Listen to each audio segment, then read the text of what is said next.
ನಾವು ಮುನಾರ ಕಂಪ್ನಿಯಿಂದ ಬಂದಿದ್ದೀವಿ. ನೀವು ಈ ಕ್ಯಾಬ್ನಾಗ ಯೂಸ್ ಮಾಡಿದ್ದೀರಿ ಅಂತ ಗೊತ್ತಾಯಿತು. ಇದ್ರದ್ದು ನಿಮಗೆ ಅನಿಸಿಕೆ ಏನಂತ ಸ್ವಲ್ಪ ಹೇಳಿ. ಸರ್, ಇದು ಕಂಪ್ನಿಯವರು ನಿಮ್ಮದು ಕ್ಯಾಬ್ ಮ್ಯಾಕ್ ಅಂತ ಏನು ನಾವು ಬಳಸಿದವಲ್ಲ, ಈ ಸುಬ್ರಹ್ಮಣ್ಯ ಅವರು ಗೊಬ್ಬರದ ಔಷಧಿ ಮಾಡ್ತಿದ್ರಲ್ಲ, ಅವರು ಹೇಳಿದ್ರು ಇದನ್ನ 60ರಿಂದ 65 ದಿವಸದಾಗ ಕಾಳು ಕಟ್ಟೋ ಟೈಮಿಗೆ ಇದನ್ನು ಹೊಡೀರಿ, ಕಾಳು ಜಳ್ಳಾಗೋದಿಲ್ಲ, ಇಳುವರಿನೂ ಚೆನ್ನಾಗಿ ಬರ್ತೈತಿ, ಇದೊಂದು ಸತಿ ಮಾಡಿ ನೋಡ್ರಿ ಅಂತ ಉತ್ತಮವಾಗಿ ಫಲಿತಾಂಶ ಕೊಟ್ಟಿದೆ. ಕಾಳು ತೂಕನೂ ಇದೆ, ಕಲರು ಇದೆ, ಚೆನ್ನಾಗಿದೆ. ನೀವೇ ನೋಡಿ ಸರ್. ಇಲ್ಲ, ಓಕೆ. ನಮಗಿನ್ನ ನಿಮ್ಮ ಅನಿಸಿಕೆ ಇಲ್ಲ, ನಾನು ಅಚ್ಚುಕಟ್ಟಾಗ ಮಾಡಿದಾನಲ್ಲ 1 ಕಾಲು ಎಕರೆಗೆ 5 ಟ್ಯಾಂಕ್ ಭತ್ತ ಬಂದಿದೆ ಸರ್.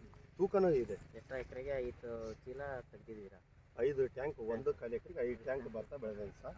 45 ಚೀಲ 46 ಚೀಲ ಬರುತ್ತೆ ಸರ್. ಮುಂಚೆ ಬೇರೆ ಕೆಮಿಕಲ್ಗೂ ಈ ಕೆಮಿಕಲ್ಗೂ ನಿಮ್ಗೆ ಏನು ವ್ಯತ್ಯಾಸ ಕಾಣ್ತಿದೆ? ಅದಕ್ಕೂ ಇದಕ್ಕೂ ಹೋಲಿಸಿದ್ರೆ ಗುಣಮಟ್ಟ ಚೆನ್ನಾಗಿದೆ. ಕಾಳು ಕಟ್ಟೋದು ಒಡೆ ಬಿಚ್ಚ ಟೈಮ್ನಾಗ ಇದನ್ನ ಸ್ಪ್ರೇ ಮಾಡಿದರೆ ಒಳ್ಳೆ ಫಲಿತಾಂಶ ಇದೆ. ನೀವೇ ನೋಡ್ಬೋದು. ಇವು ಕಾಳಿಂದಾಗಲಿ ಇದಾಗಲಿ ಕಲರ್ ಆಗಲಿ ಭಾಳ ತುಂಬ ಚೆನ್ನಾಗಿದೆ ಸರ್.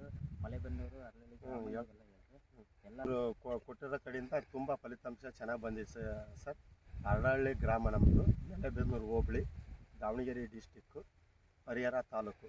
ಒಳ್ಳೆಯ ರೈತರು ಬಳಸೋಕ್ಕೆ ಏನು ಇಲ್ಲ ಅನ್ನಂಗಿಲ್ಲ. ಗುಣಮಟ್ಟ ಚೆನ್ನಾಗಿದೆ. 60ರಿಂದ 65 ದಿವಸದ ಒಳಗೆ ಕಾಳು ಏನು ಕಟ್ಟ ಟೈಮ್ ಐತಲ್ಲ, ಆ ಟೈಮಿಗೆ ಇದು ಸ್ಪ್ರೇ ಮಾಡ್ಬೋದು. ಯಾವ್ದಾರ ಕೆಮಿಕಲ್ ಅದ್ರೊಳಗೆ ಹಾಕಿದ್ರು ಭತ್ತಕ್ಕೆ ಏನು ಎಫೆಕ್ಟ್ ಇಲ್ಲ, ಹಚ್ಚ ಹಸಿರಾಗಿರುತ್ತೆ. ಒಳ್ಳೆ ಚೆನ್ನಾಗಿ ರಿಸಲ್ಟ್ ಇದೆ.